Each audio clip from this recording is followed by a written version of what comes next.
Hey everybody, what's up and welcome back to today's video guys. And today guys, I'm going to be showing you how to sell digital products in your Ecwid store. This is a very simple thing to do, so make sure to watch this quick and easy video to the very end and follow my steps correctly so you can make sure this works the same for you and you can do this yourself.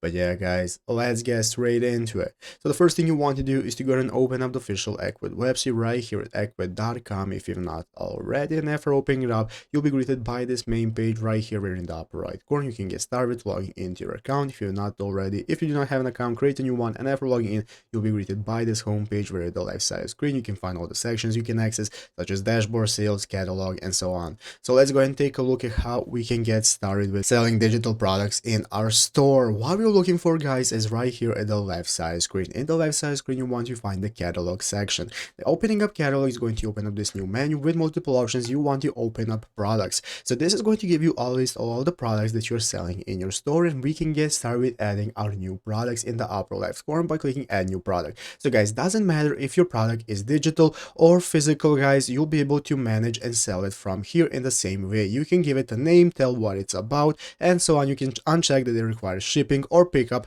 and then you can go ahead and add all the info, such as your main image of the product that you're selling, of the digital product. You can enter in all the information, the buy now options, and so on. So enter in everything you need, and once you're satisfied, guys, just click the add new product option, save it, and it's going to be added to your store. And you can add any kind of product that you want, doesn't matter if it's digital. So that's how easy it is to get started with it. So I hope this video was helpful. If it was, make sure to leave a like, subscribe to the channel. So guys, thanks for watching, take care, and bye.